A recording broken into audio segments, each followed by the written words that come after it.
What is up, everybody? Welcome to another episode of the Mandalorian Season 2 Chat.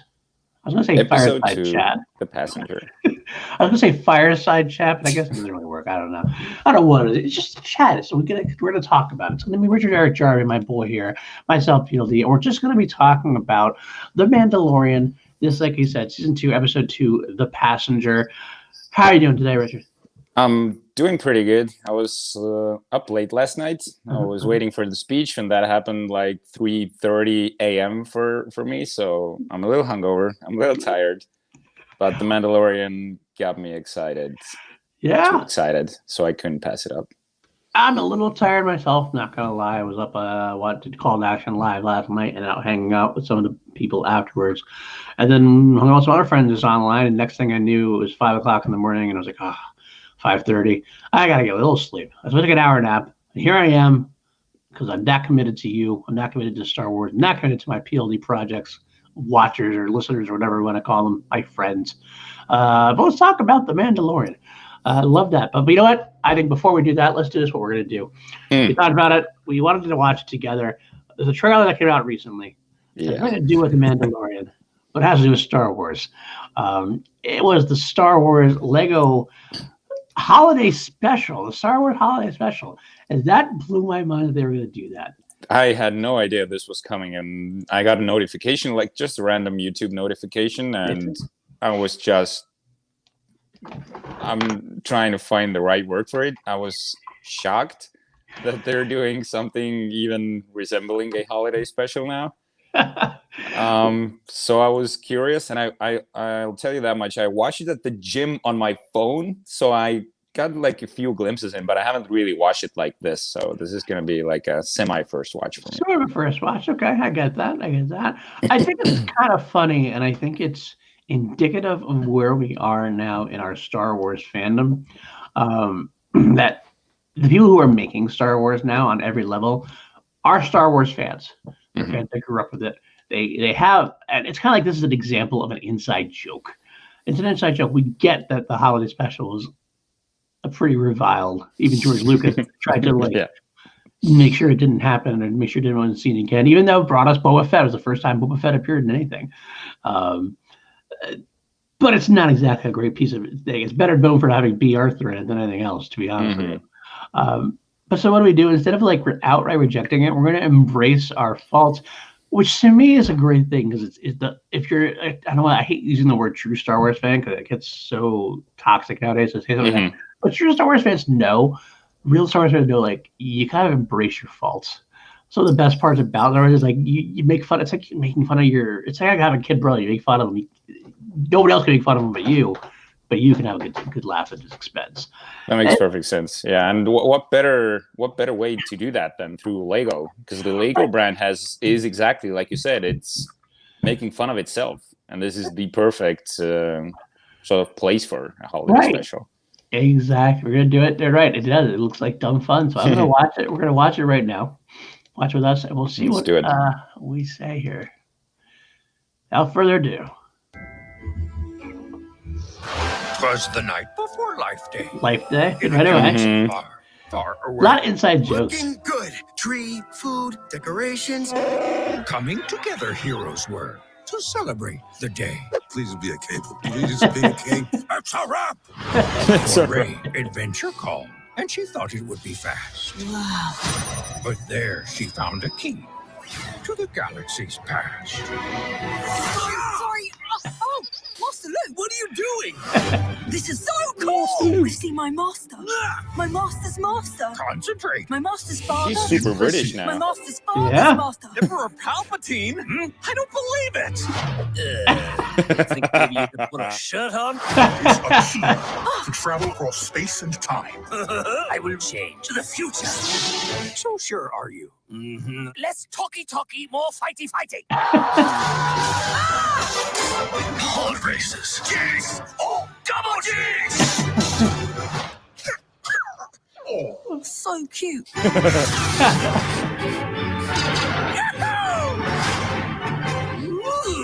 Gimme. Galaxy's best emperor. You thinking what I'm thinking? Music! A time of joy this is. Hooray! Of friendship. Of family. Who are you guys? Master Skywalker. My son. I mean, these binary sons.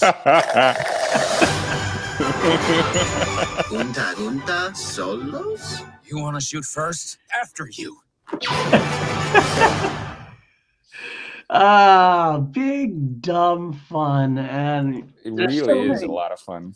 inside jokes there. I love the fact it's what I said before. You're having fun with the faults of the franchise, whether it's shirtless Kylo Ren, whether it's Han shooting first, whether it's there's so many different avenues you can go down. And what I love about it most is it's really incorporating everything. You got everything. You have the Mandalorian and the child in there, which is like you never see them with anything because Mandalorian was so separate in a way. Yeah. I love that everyone's fighting, and the child is what unites and distracts everything in Star Wars. Oh, it's so cute. So even though people not loving the sequel trilogy, everyone's like, okay, the child's so cute. This is where our attention is going now. Okay. Well, thanks for indulging us, folks. I hope you guys enjoyed that as much as I did. I can't wait. November 17th, that's actually coming out next week, in about 9 days or so. That is awesome. It's going to be a nice birthday present for me. One day before my birthday. Oh, okay. So you're one of my best friends. I had no idea when your birthday was, really, to be honest with you. I think I know yours is December 17th. Damn, you're such a better friend than I am. But it's an easy thing to remember because mine is November 18th. Yours is a month later and a day before. Now I know. Now I'll remember that. No, now I'll do it always. So. Ask Tim. Actually, yes, I hope we do. We're going to talk about that. I hope we do get a Trapper Wolf cameo. That would be awesome. Let's talk about this episode. Let's give some overall thoughts, then we'll go through what we did see, some Easter eggs and things of that nature. My overall thoughts was that this is... I hate using this word because it sometimes comes off as a big negative. A little bit of filler in this episode. Right? Again, I said that last week, but this was even more filler. But again, it's about the execution. Exactly. And you don't mind the filler as much when the execution is as good. We have character building. We have creatures, new creatures, reduction of old creatures, some old friends. There's a lot that happened this episode, which I loved a lot. But did it push the overall story? No, he's really not much closer to the other Mandalorians or anything like that. There was no Boba Fett. We didn't think. Yeah, that was surprising though. I didn't see that. Didn't surprise me. Did not surprise me at all. No, it didn't. Because I saw some of some reviews that said Boba Fett's really back now, and I was like, okay, so I guess something happens, but there was nothing. No, he didn't even touch it, and that does not surprise me. I honestly wouldn't be shocked. I'm hoping not, but I would not be super shocked if we didn't even see him till the finale. Really, I think we're definitely gonna see him be a part of the story. I think if we're going to get a tease, it's gonna be about Ahsoka. It could be. She's gonna be the cliffhanger sort of tease at the end. That's what I think. It could very well be. I don't really know. I honestly thought we were going to Ahsoka earlier than that. I think with Rosario Dawson starring, I think he might get her a little earlier than that. Tamira Morrison, it could be a. By the way, let me change what I'm saying, or actually clarify what I'm saying rather. No, I say you don't get him to the finale. I don't mean we won't see him at all. I kind of feel like it might be a couple of drop-ins here and there, like we see him either being where Mando just was, or you see him kind of pass by. You'll see him a few times, scoping things out, so to speak, but he won't actually get to talk or be involved in anything until the finale, potentially. I could be wrong. I mean, I'm not predicting that's definitively the way it's going to happen, but I'm saying I wouldn't be surprised if that's how it happened. But I definitely am not surprised to see him not in the second episode. I think a couple of episodes before you see him again at all. But I don't know. I'll have to see what happens. But this in general, though, they didn't push that forward too much. They get to see a whole lot more. I mean, there's very few characters in this. It's basically Mando, Baby Yoda, child. It's Baby Yoda. I don't care. The child sounds dumb. It's Baby Yoda. Peli and the Frog Lady. Yeah, Frog Lady. New Republic pilots. Carson and Wolf. That's right, Carson and Wolf. But let's take that back to the beginning. The very beginning of the episode. Actually, Maddie, That's potential. That's actually very, very good. I would be really. I hope we do get her first in a way that's a fan servicey moment. And again, it's another word. It's another word that gets tossed about. That's not like fan service. Like it's like a bad thing. It's not a bad thing at all if it's done right. And that's the kind of fan service that would be done right because she makes sense to be in this story. And if you're gonna have someone like a Star, God, I'm blanking on her name right now. Starbuck, the one who voiced her in the Clone Wars. She's in the Schmoedown and everything. Katie Sackhoff. Katie Sackhoff. That's a Katie Sackhoff. I kept saying Kara Thrace, and that's my last guy. It's Katie Sackhoff. She's enough of a star where it's a good piece. She's a good piece of the puzzle, and to get her in there. So I'd love to see Bo-Katan in there. That'd be a lot of fun, I think. But anyway, so I'm saying, beginning of this episode, we have the ambush. We begin right away on Tatooine, like right where we left off, right after Boba Fett walks away. And we have the ambush. And so it's a great opening for a couple of reasons. Let you know that the bounty for the child, for Baby Yoda, is still there. Still there. It's not, it hasn't gone away or anything. We get a great little mini action sequence. And like we said last week, Yoda doesn't like stop anything. He's just kind of there, and he becomes almost not like a liability, but he doesn't like really force use anything at this point. But then we have that little Jawa creature type creature. Some people said it was a Jawa. I don't think it was a Jawa. I don't think so either. I don't think so either. Yeah, I think the Jawa, maybe, but it didn't feel like it. I don't know. It was Jawa-like creature, similar like things, but the different mask or whatever. I think that was a great moment. I love the fact he gives them the jetpack, walks away. Yeah, and then it comes back and just falls over. I love that. It's just like, it's one of those great moments, like I said, that they are able to get across his personality without, like, even though he has the mask on, even though he has the helmet on or whatever, he just stands there, just like looks at Baby Yoda. Like, Baby Yoda actually like snorts or does like a. Like we all do. That's what I call a great opener. Because when you break from there, that's the rest of the story. So a little action, a little moment of good stuff that you go into the rest of the episode. And then in the rest of the episode, we go back into the cantina there where Peli is, and Peli. So we're getting a lot of Peli. I know, which is funny because some people really don't like her. Yeah, I have no problem with her. That's what I mean. Yeah, I have no problem either, but I'm like, I can feel myself getting more anxious because I can feel the fanboys rising. Yeah. I'll see EVD9, right? I mean, the Mark Hamill voice robot bartender. He did talk this episode, but it's the same one that was in season 1. And then the first I got an inside joke for everybody else was that Peli is playing Sabak with the big ant, or potentially a Killick, maybe, because that's what's in the Star Wars universe is the Killicks, who were an Alderaan species. It kind of looked a little like that. I don't know if it was supposed to be a Killick or if it was just a different ant race, but either way, it's a big ant. And of course, the director of the episode, Peyton Reed, the director of Ant-Man. So there's a little inside joke there. I like that, which I mean, I'm all for visual. I didn't connect that the first time I watched it. No. That's right. Anyways, I love that aspect of it. The other thing in that very moment, the fact that they're bringing in legend stuff, which I like, or old EU, as they call it in a way, the idiot's array, which I love hearing that expression. That's a Sabak expression that's been in the books forever. It was actually in Star Wars Rebels. Lando had the idiot's array and whatever. So having her call idiot's array is like, like saying blackjack or more of a poker thing than anything else, really, a full house, so to speak. I love that. I love that. It just makes everything a little more real. But anyway, then we go ahead. It was cool to see that. Like, Peli's been helping Mando out quite a lot, but when we first see her, we're sort of expecting her to be out for her own good. And for some periods of time, it seemed like she's helping him out like too easily. Like she's supposed to be more of a gray character, but she's been helping Mando out a lot. Now this time she kind of like gets one over Mando, like gets some money out of him just for her own good. So I can not that I want her to be more of a negative character, but it was kind of refreshing to get some of just her she bamboozled Mandor. A So. little bit. Yeah, I get that. She's got to be more of a neutral character. She's definitely not like a high class. She's like, you know, she skates by. A little bit of maybe a little bit of a con woman, but not like Exactly. bad con woman. But she's not above she's not above exaggerating truth. Like the whole like, no, there's no string attached. No, it's all fine. I vouch it. It's for free. Yeah. So you vouch for it with your life. I'm a good judge of character. Yeah. What can I say? I'm a good judge of character. It's like that, which I like.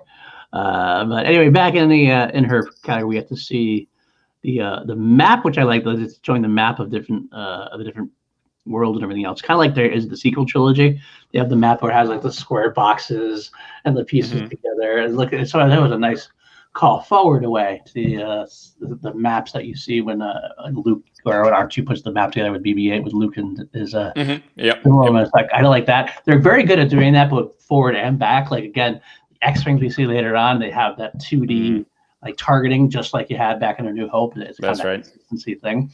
It can be kind of iconic, even if it's weird because, you know, obviously it was 1977 when those things came out, so it's their view of the future, and we have a much different view of the future now. But he still finds a way to make it look like it's futuristic, even though we still rely on that kind of depiction. So I like how that works. I thought that was a good touch.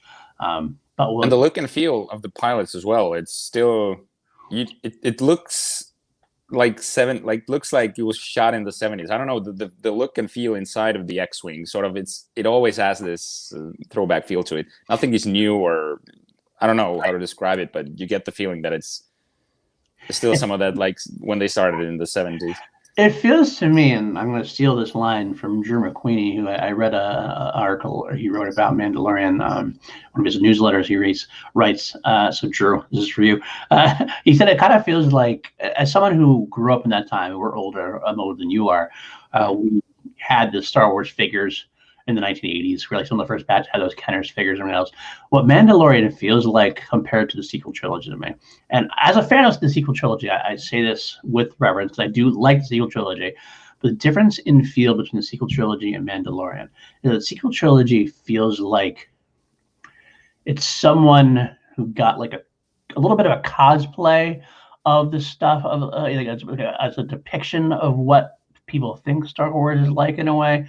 Whereas Mandalorian just feels like me and my friends playing with the action figures at home. Like the genuine article, someone got a hold of the genuine article, and we're just putting together little fanboy fantasies and everything else. Not in a fanboy way in terms of like where it's like excluding anybody else for being that way. It's more like, hey, everybody has had a lot of fun with these. This is what we would do with our toys. It's just like that kind of thing, because it feels like the 1970s. The X-Wings show up like, those are my X-Wings. That's what it feels like.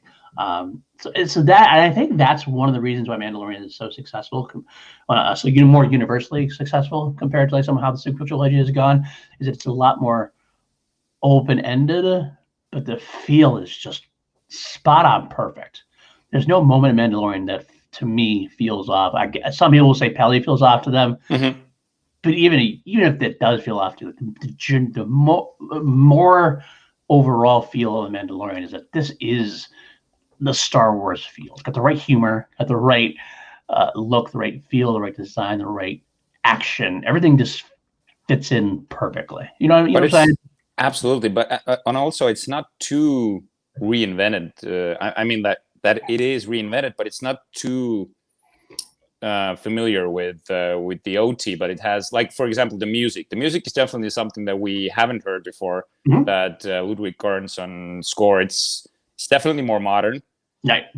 It has like different beats that we're not used to in the Star Wars, but just enough that we still have like bits and pieces of the old themes in there. Oh yeah. I mean, it's funny because actually it took me a little bit to get used to the music in general for Mandalorian. Yeah, I think it was very Rocky-like at first. But it's Rocky. It is. As I felt. I remember Creed. Creed over same. It's the same franchise, really. But yeah, it felt like that. I'm like, oh wow, where's Sylvester Stallone? Like a training montage, right? Yeah. But it does feel at home now, and that's where we are. But kind of like what I said last week too. It's partially the alien design. We have alien designs that are both. There's some new, but there's some old. It feels like there's more throwbacks. It feels like they are not afraid like I mentioned, the Idiots of Ray, for example. They're not afraid to go into the lore that's already been established. The Krayt Dragon from last week, it's lore that's been in Star Wars fans' heads forever. Like they don't have to pick and choose all these, like, make anything new. We have so much to mine that is good from the Star Wars universe. Use it. Don't let it all sit and like rust. It's there to use. You have that's what people are going to love. That's the kind of good fan service I'm talking about. Krayt Dragon last week was awesome. Yep. The spiders, which have, I don't know if they're the same spiders, but they're spiders that appeared in Rebels that are similar, different planet ice spiders, different relations. I don't know what they were necessarily, but they felt like things we have dealt with before in different ways. But the way we were given the spiders was some scary stuff. Like I felt it felt really dangerous, and I got a lot of Aliens vibes there. I was about to say it was Nightmare Fuel, and that's exactly. I remember we talked about this very briefly when we were mentioning the episode we were watching. It's exactly what it is. It was definitely an homage to Aliens. Little pods that were there, just like Aliens. When Baby Yoda opens up the one pod, and you're like, ooh, and you see him eating it, and you're like, oh, Mama's coming soon, and Mama's not going to be happy. Let's talk about the eating part, though. Like if I seriously have issues with that. Like, it's my spirit. I don't mind Baby Yoda. Like, I think it was in the first season that he just ate a frog or something. Right? Yeah, it was a frog. I'm like totally fine with him like hunting. But if you're eating someone else's babies that might go extinct, that they're trying to get to safety, that feels wrong to me. He's hungry. He's hungry. There's so many eggs out there. Eat the spiders. Come on, look at that. He does eat the spiders. He eats the spiders too. Sure, eat the spider. And at the very end, he sees the frog lady, for lack of a better word, like holding on to the tank and sort of protecting the eggs. And he still goes like, bloop. No, that is wrong. I love it so much. It's so it's character. It's his character, and it's something that he's established. And like it or not, that's what he's going to do, and I'm happy for it. So good on him. Eat all the eggs you can. I mean, it made for some of the best moments in the episode. Let's be honest. Having like the Mandalorian, this big badass guy, have to go, no. I told you that. Where you get the thing anyway? How'd you get it? It's this great lone wolf and cub kind of like feel, the big badass of the small child, and how he has to protect it. Everything else, become a father figure. It's not a new story. It's an old story, but it works very well in this format. But it really does, yeah. And I'm a big fan of the frog lady character that we got introduced to as well. Yeah, she's adorable in the way her storyline as well. It's very kid friendly, I know, but there's sort of something so sincere and endearing about it, and I kind of like the pairing with Mando. Yeah, I like the fact that she fixed that droid to be able to talk to him. Yeah. That's kind of a cool thing and everything else. A lot of cool aspects to that character. And a little Easter egg there for those who did not know. Her voiceover was voiced by D. Bradley Baker. Do you know who that is? D. Bradley Baker? Oh, yeah. Do you know who that is? I know the name. He uses a voice. He does voices for every cartoon. He was an Avatar, but he was best known as a Star Wars Clone Wars voice actor. He's the one who does all the clones. He's the voice of all the clones in the Clone Wars. Hasn't he been on screen as well? I don't know if he's been on screen. I haven't checked it out. I'm sure he probably made a cameo at some point. He's best known as being Rex and Cody and those. Okay. Then I don't know who that is. That's true. That's true. He's not the. You're right, Matt. He's not the perfect role model. But that's part of it. I do like the Frog Lady as well. And what I love about the Frog Lady is it gives us another insight into the Mandalorian character. He's got honor.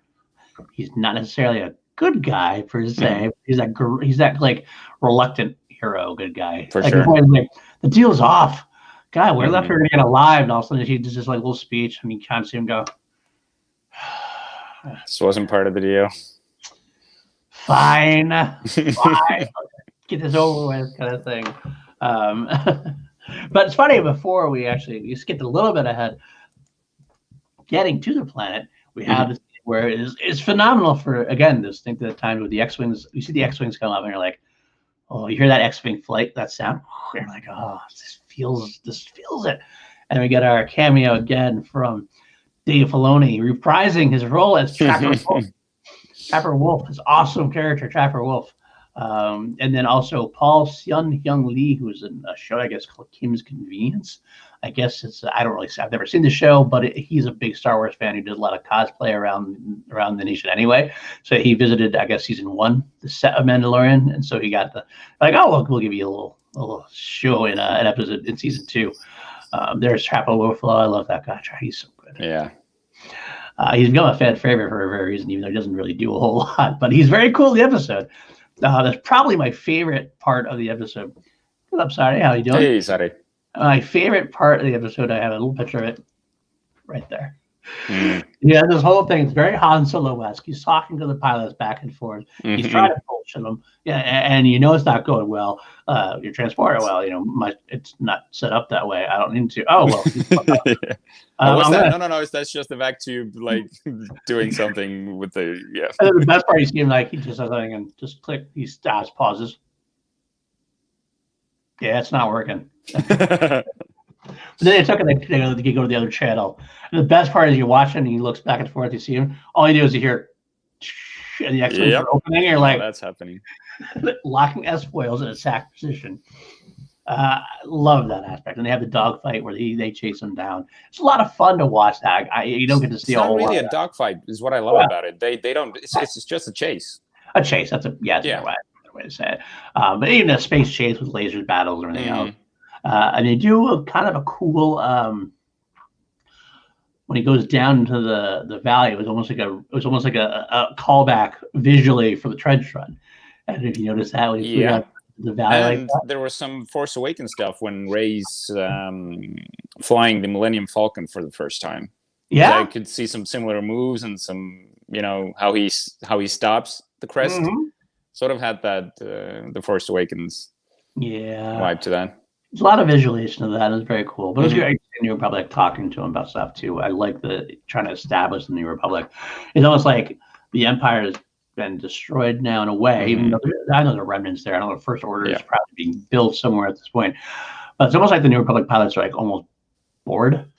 Yeah. And they're kind of like, I don't know what else to do, so I'm going to harass this guy down at this point. But it was pretty funny.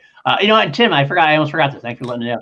That was how awesome what he says with the Force be with you. It was like, that's something that happens in the New Republic. Let's say, because it's something the New Republic has always said, or the Rebellion has always said. Like in the first episode 4, it had General Dodonna saying, "May the Force be with you." It's been there, even though they weren't Jedi. So you don't know if that's a different concept for the Rebellion now. Is that like a throwback? Are they referring to the Jedi? But it's kind of known too, because that's the Mando who has no idea about the Force initially. Remember when Baby Yoda started doing stuff, he's like, oh, he can move stuff with his mind, right? So he doesn't recognize the Force. But like, again, actually, just like what Sari's saying right now, and bringing this up right now, is that it feels like he knows the phrase, but doesn't actually recognize the Force itself when he sees it. So that kind of makes you think, is that just a common saying where people are just like, oh, I'm just going to say it because that's what it is. But they don't know what a Jedi is. It's still weird. There are some gaps there. There's some, and I was listening to, I think it was SEN Live when Harloff was talking about how can people's memories be that short? Like Luke Skywalker, everything sort of, you can't that's this guy, he's a myth or something. That happened like 20 years ago or something. Like that was pretty recent. Like how can you not remember the Force and the Jedi and you just call them sorcerers? Well, let me answer that. I'm going to answer this too, Matt. You know what? To me, this is how I got in my mind. First of all, Galaxy is a huge place. First of all, it's a huge place. No, yeah. We also know if the Empire tried to stamp out the Jedi and destroy any information about them. Like not only destroy them, they went through like as far as wiping out not memories, but like anything physical about them and everything about that, it's all been taken away to the point where they don't even exist. I almost feel it's like a thing where like they not started rumors, but like you start sprouting information that maybe the Jedi weren't as good as you remember. You didn't remember the Jedi right, or they weren't as powerful as you remember because they're done now. They're the evil that tried to destroy the Republic. They try to overthrow the Emperor, and Mhm. especially in the Outer Rim session. But also beyond that, there's a hint of that in Rogue One, where people like you have Chirrut and Baze who aren't Jedi, they're monks who follow the Force still. So it leads me to believe there's other religions out there, not necessarily Jedi, that also believe in the Force as an aspect. The Jedi is a specific order of monks with their powers. I think there's different, like the witches from Dathomir. All sort of different. They touch into the Force and other magics throughout the way. So that's why I think they maybe know the Force, but not necessarily always have to equate it with the Jedi necessarily. It could be separate to them in a way. You know what I'm saying about that? No, for sure. No, I trust your knowledge way more. It's just it feels as more of a casual fan. There's some discontinuity, not discontinuity, just some gaps there. But it's not anything that's too like Well, I'm totally fine with that. It just raises some questions for me. It does, but I got to be the Mando specifically. It seems like he was someone who might have some recollection. But he was so young that he kind of goes, I know I've heard the Jedi and that kind of thing, but like I've heard the name Jedi, but it's not part of my daily life. So whatever. But I feel like Peli, I guarantee that Peli probably does know the Jedi. She seems like she's like in on the thing that she knows who the Jedi, at least knows who the Jedi were. Maybe that's interesting. I do like that aspect of it, but it does bring up things. I hope they kind of. Even if they don't necessarily answer, you don't have to answer. That's not a question that needs to be answered, but it's something I like to explore. I like to see like what people know, people don't know at that point. Anyway, though, they moved down. We talked about that. They did the droids, the translator, using the droid translator. I mentioned that as well. Now you get into what we talked about a little bit, the spiders from hell. Let me get that. There are already a lot of memes going on with Baby Yoda eating one of the eggs. that actually looks a lot like Harry Potter. Aragog. Yeah, exactly. When he first popped out, he did look a little like Aragog. Of course, also throws some credence back a little bit of Shelob, a little bit obvious the idea of Shelob from Lord of the Rings. But it was the aliens. It was when the little spiders came out. It was actually almost creepier than the big alien. Definitely more creepier. Right? Yeah, that's exactly it. There's excuse me. I'm up all night. I'll check my throat. So yeah, but when they start doing the Baby Yoda, I love that he opens the egg, and all of a sudden, like he just kind of like makes a noise because he doesn't speak. I don't think you're ever going to hear him speak. That's my thought. But he's starting to like talk gibberish now. Sort of, it feels like he's talking to Mando in a way.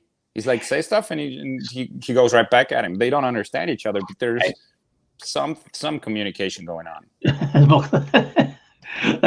Yes, Guardians of the Wheel, exactly, Maddie.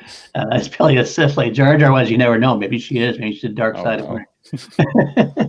And you're right. That was a triggering thing. That was scary when that came out. But he comes out and he does at least does the vocalization. Like, and also like what? And he comes over and you're like, fuck. Shit. And then they start throwing the battle back, and that was terrifying. You get into the Razor Crest even, and like you think that's like it's almost like because they're running back to the Razor Crest, and you're thinking if they get to the Razor Crest, they're fine. They'll barricade themselves in. No, they get in. Spiders are coming in there. And you're like, I started watching. That's even more creepier. Like, what the hell is he going to do at this point? I'm like, Jesus. And so I was actually like, oh man, this is nightmare fuel. And then like you think about like they almost give like I said last week, because I love the fact that last week Baby Yoda didn't use the Force to like get them out of a situation. Because I feel like that's a Deus Ex Machina that they could lean on, and it could become a crutch. They had an opportunity to do it again here, and they even like teased it. Like he's in the cockpit area or whatever, and Baby Yoda starts like raising his head. Feels like it's going to happen. Yeah. And then the spider jumps on top of his head. He's like, a little bit. It's funny. So he teased it again, and he still doesn't do it. So it's great. And finally, so he uses like the flamethrower. Like I don't know what the fuck. And the frog lady helps him out as well. He shoots the spiders. Yeah. Yep, exactly. And then that's a good question. Why is she not using her blaster when they're running? I don't know, man. Like right away, she's got her eggs in hand. Maybe she didn't have it on her. Maybe she left it in the ship for some reason. I don't know. Maybe that's my only answer to that, possibly. She really didn't need to either. You can tell that she can get away from the spiders way more easily than Mando can. I loved the fact that she how she moved, how she ran. Like she walks regular like a biped, but like when she starts having to run, it's the hop. I was like, oh, that's so cool. I love that aspect to her side, her leaping there. That was great. That was a great little touch that they added to the character. But they're locked in the Razor Crest, and all of a sudden the blasts start happening. It's like, oh, sweet. What And, did you think at that point? when the blasters start happening? Yeah, I had, well, I was I don't thinking want to say I Boba. had no idea, but it did run through my head. Maybe Yeah. Boba had found him or whatever. I thought there's a lot of things that ran possibly through my head, but I kind of like didn't find I was so engaged and so freaked out that I didn't find myself like considering who it would be. I was kind of like, okay, they're safe. That was my first thing through my mind. I mean, find out it is the New Republic pilots, and that was a cool thing having them come back. It made sense. It actually fit well that they came back. They found them and they were blasting them up. Yeah. Now that is a great moment there, is when they do start shooting them off, and you have that little exchange between Tracker and Carson, talking about everything. Like, it's kind of cool to see the Republic being different than the Empire in a way. Mhm. Like, all right, so you have this warrant out for your arrest, but looking at the footage, you saved the guy. You saved the Matt Lanner character. You delivered the other criminals. You did all this stuff. So even though there's a warrant out for arrest, you did do a lot of good. Where they cut you some slack. You can cut you some slack, all right? It's like, oh, cool. But then at the same time, just It's like, help me fuse this hull so I can get out of here. Like, no. Get your transponder. We'll see you next time. Bye. You're like, really? That's what they're gonna do? That's fun. That makes it a very good thing, though. It did But seem. the Razor. Sorry, go ahead. I was gonna say the one thing that did bother me a little bit, and again, this is if you're gonna start and talk nitpicky stuff. I was like, the Razor Crest was so fucked up, and that he got it back together on his own with everything pretty easily. Not like there's a lot of stores down there. Anything else? I mean, nothing was broken to the point where he couldn't fly away. Well, they just needed the cockpit to. Right. That's the only place that they could pressurize. Well, he didn't fix the ship. They're just like he said. They're limping to the next station. I get that. I didn't necessarily agree, but it was kind of like I was so surprised I was able to even do that much. Really, to be honest with you. But again, nitpicky. That's very nitpicky. But then ended, and we realized that we're going to see more of Frog Lady next episode. Right. Yeah, it kind of ended very abruptly. I was pretty sure that we were going to wrap this episode, this storyline, at least. Yeah, I kind of thought Frog Lady would be a one and done. I thought that was going to be like, oh, we'll get her to the thing, and either we start next episode with her delivered and him finding. Hopefully, if Baby Yoda doesn't eat all the eggs before they get there, like seriously, hey, just you know what? Get her there, babies. Price she pays. She needs to get there, and it's a price you pay. Sacrifice a few eggs. Yeah, what is it? You can't make an apple without a few broken eggs. You can't make a new race, or you can't survive your race without a few eggs to feed Baby Yoda with. Oh no. But it does look like that. If you look at the trailer for the season 2, there was a moment where they're on the water world type planet in a way, and Frog Lady was in that picture as well. So I think she's going to be journeying with us for a little while later on. And I think at that point, though, I kind of had the feeling like the Mandalorian trailer that we got was from the first 3 episodes. That's usually what they do. Yeah, I'm pretty sure we're going to be getting Kara and Karga in the next episode as well, because we've seen that in the trailer. They walk up to them. Yeah, I think you might get that as well, because it's because we've seen a lot of everything, almost everything else in the trailer except for those 2. And we know that the trash planet is part of that next time too. So I think that's what's going to happen. Which is we have a lot to come still in the future that we have no idea about, which I like. I like that aspect of it. But at the end of the day, that was the episode. It was a fun episode. Again, a little bit of filler, but I don't mind the filler. I talked to somebody who was like, "Oh, I hate filler. Why do you have filler in an 8-episode season?" I get that, but it's a character building exercise. It's a world building, and it's still fun. It's so fun. So I enjoy it quite a bit, and I can't wait. What were your overall thoughts? Are you still on board fully, or is it something you're not worried about? Okay. And in a weird way, I don't know why, but I sort of like the second episode better than the first one, which really isn't. It's weird, and I get why the first one is a lot bigger and more happens there. I don't know, something about this. I don't know. It just, I was more engaged. Right. And I was terrified, and it was a simpler episode, but it sort of worked for me. I don't know. Okay. Maybe it's because of the fact that I got so attached to the Frog Lady and her story that I was like rooting for her like in a major way. Get it. That makes sense.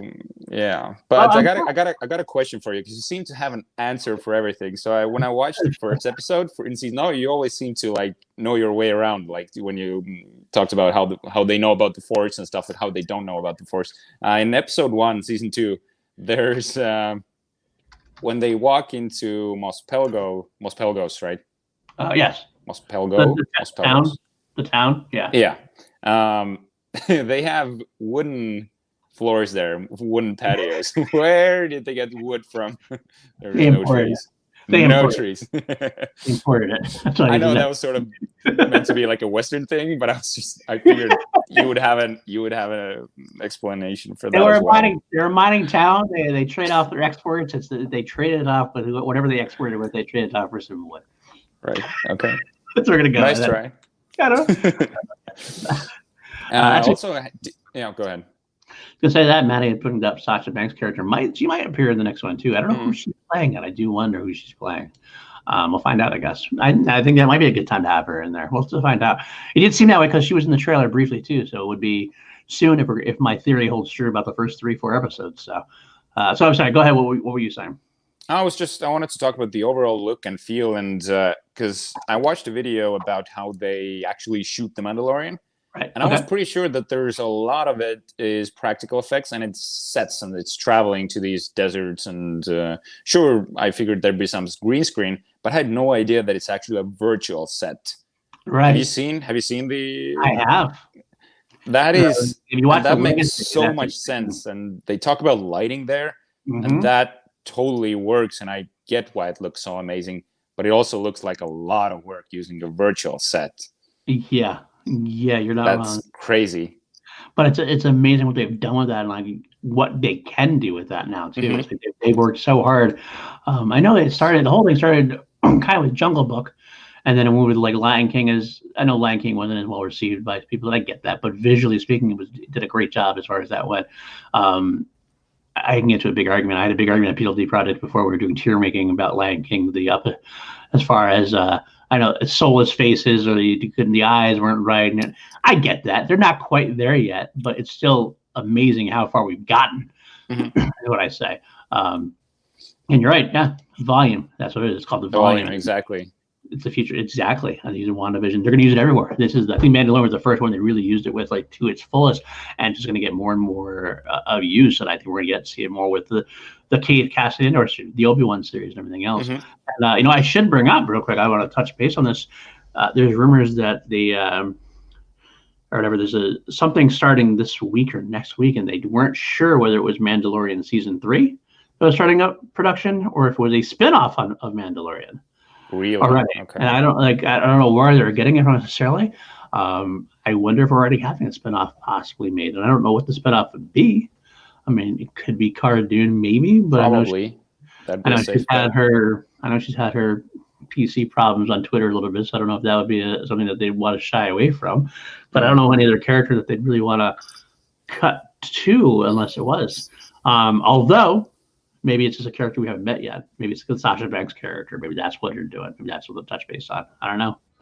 Or they're bringing Boba Fett back and giving. Oh, actually, that would seem too similar to the Mandalorian. I think.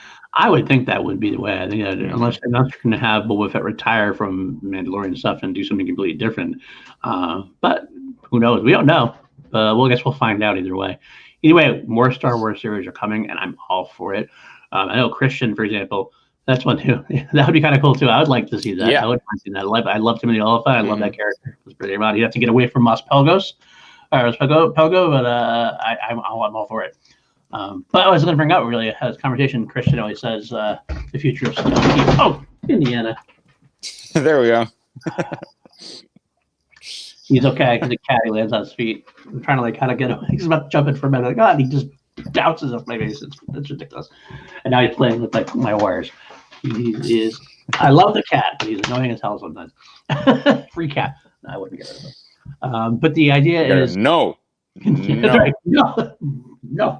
And he's going to lick my hand. But he was always saying the future of Star Wars is in television. And he wants more television than he doesn't care about the movies anymore. Now, I'm not the same way. I'm saying why not both? I love both, and I want to make sure we still get stuff for the big screen when we have a big screen. I get that too, but I'm all for having like a bunch of different Star Wars series as well because I love both versions of storytelling, both ways of storytelling. And you give me, I'm looking forward to all the ones that are coming out. Cash Dandor and KCUSO, give it to me. Obi-Wan Kenobi, give it the fuck to me now. And then but you're telling me another Mandalorian series, like a spinoff? Yeah, it's gonna be good. You can tell these stories like you're gonna tell here. You get the right people involved. Absolutely do it. There's so many things you can explore in the Star Wars universe. I don't think I'll ever really truly get tired of it. I agree completely. And there hasn't been a lot of news about the Cassian Andor series, so It started. It started. Okay. That's what I remember hearing, if I remember correctly. I'll look up to make sure I'm not telling you a lie, but I'm pretty sure. It started because we actually did a class action episode about the Kenobi series versus Cassian series, and we hadn't seen. Well, of course, we couldn't hadn't seen them, but we talked about which we liked, which we wanted to see more, and I think we ended on Kenobi. Oh, I definitely want to see Kenobi first. That's definitely sure. Okay, you know, it wasn't anything official, but like from the end of August through September, it was I don't know, it was a rumor necessarily, but speculation that was supposed to start filming this month. So I don't know if it actually did. I don't know if we would know necessarily. They don't necessarily go into when things are going on. So it could potentially have started, and it's supposed to be starting anytime. If it hasn't started now, it's going to start soon. That's for sure. And Obi-Wan though is starting filming in March. They started because I thought they started shooting and then they paused and then now they're restarting. They had only done what they had done is they had done test shots for Obi-Wan. Oh, okay. Only test screening stuff. Then they stopped production because they didn't like a lot of the script. They wanted to retool it. They retooled it, and now Ewan McGregor was on one of the shows, and he said that they're starting in March. They're starting in March with filming at that point. It's official, so unless things get pushed back again. But this sounded more like they were ready to go. They had the scripts ready. They were good to go. They're happy with it and everything else. Maddie, got a Darth Bane movie trilogy piece. That would be awesome, buddy. That would be awesome. I don't know if you want to. I also would want to see them try to take their own spin on it. I don't know. I know Christian Harloff loves the trilogy of books that are available, and I like it. They're good books. I almost want to see a little bit of a different take and see what they have to come up with. I don't think you need to stick to those stories. I think it'd be kind of fun to see, though. But yeah, movie orchestrated. I think Darth Bane would be awesome to see. And good morning, Steve. Good to see you, my friend. My friend, Movie Fanobi, always a good friend of the show and of everything I do. But yeah, so I think I want to see Obi-Wan. I also want to see. There's the other rumors they've had, and this is the last thing. We'll start wrapping up soon. I heard a rumor, and this is one of those rumors that kind of come and go and come and go and come and go. So I don't know how it is of continuing Solo, or at least part of the story of Solo as a Disney Plus series. I would love that. That the ending of Solo was probably my favorite part. Yeah. I think we have a lot where that storyline could go. We don't need Solo for that. We just need she's Khaleesi. I can't drop her name at the moment. Kira, the character. Kira. No, I meant the actress name. But yeah, the Darth Maul storyline could be something really special. And that's what I would like to see too. I'd love to happen. I agree. We don't need Solo, and then maybe that's the issue. They're going to try to figure out a way to continue it without using the name Solo, because it wouldn't be Solo at all. It'd be everything. I mean, he could appear. I don't think he probably should appear as far as Emilia Clarke's relationship with him at this point. Strained, he should appear, but it doesn't need to be the focus. I think the focus should be Kira in a way, and that development of her relationship with Maul and the taking more of that. I think that's a cool thing. Maybe I think actually I'd love to see Lando appear more in a way. Oh yeah, for sure. Right. So there's good stuff there. Definitely good stuff there to make a series. Yeah, and yeah, me too. I don't need a Boba Fett series. I'm happy to see Boba Fett. I'm happy to see him in terms of the Mandalorian, but I don't need him to lead his own show at all. I don't know. So, it would be too similar to the Mandalorian. The Mandalorian pretty much already is like a Boba Fett type adventure. Yeah, so agreed. And Movie Fanobi, just so you know, go back to the beginning of this episode and you'll find out, because we actually reacted to the holiday special trailer. It's the first thing we've done on the show. So when we're done here, start that over and you can see exactly how we feel on it. Little mini spoiler, we're both happy about it. We're definitely on board. I'm way more excited than I should be for a holiday special. Right? Here I am. Here we go. Also, a fun thing that we didn't talk about. I love that Rey had a yellow lightsaber. Oh yeah, that was cool. That too. was a cool thing. Yeah, it's gonna be cool to see that. So, all right. Anything else? Anybody in the chat? If you have any questions for us before we wrap things up, feel free to ask them now, and we'll say our goodbyes. I guess we'll say, Richard, where can the folks find you, Richard? Oh, you can find me at Richard Eric with a K Jarvi on Instagram and Facebook, and you can find me weekly on Action Industries with Paul Denuzio on Class Action, talking movies, actors, franchises, whatever. We just had an episode yesterday. Talked about National Treasure versus the Da Vinci Code, and that was a matchup. I don't want to give any spoilers if you haven't seen it, but I don't think it's been this close ever on Class Action, right? That's right. It's a lot of fun, man. It's a lot of fun. You can find me at Paul_Denuzio on Twitter. You can find me also, like I said, weekly on Class Action. I'm here on PLD Projects, where I do a lot of shows. Not a lot of shows, but I will get back to my show on V. I haven't done it in a while. I'm a little far behind. I got to rewatch my last episode. It's so far behind to do. But I also do some tier making on Generally Speaking with a lot of the generals of the Action Army. Tend to do them on Saturday and Sunday sometimes. They kind of crop up. They're surprise, impulsive. But I wouldn't be surprised to see one tonight. We do have, you'll see me on the Call to Action podcast, where I do Chilled Action weekly. Tonight, Danny and I are going to be interviewing Ben Goddard. And we will that should be a fun episode. And after that, that's where I might do a thing. Also, with Ben and Drew on the Action Industries YouTube channel tonight will be the Action Guys. I'll probably pop in on that because I produce for them, usually behind the scenes, but they usually bring me on to give me let me say my piece here and there. Got a lot of stuff going on with them. And also on SCN Network. Coming up next, I produce for Brad and Jen, and that's a lot of fun as well. And with Nobi, that is the question a lot of people want to know the answer to. We were so close for this episode. So close. We hadn't talked about Ed Harris at all. You brought it up, So and now now you brought him up. And now what though? So there we go. It's still there. There we are. Thank you so much, everybody. Hit that like, subscribe. Let me know in the comments what you think about it, this show, and anything you want else you want me to talk about Star Wars wise. If you have any ideas you want to see me develop, I'm always open to discussion.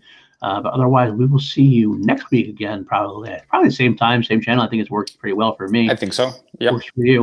Watch Mandalorian Season 2, Episode 3 as a journey to Trask, and see what you have to say next week. Until then, guys, take care. Thanks a lot. Bye. And also with you. Da, da, da, da.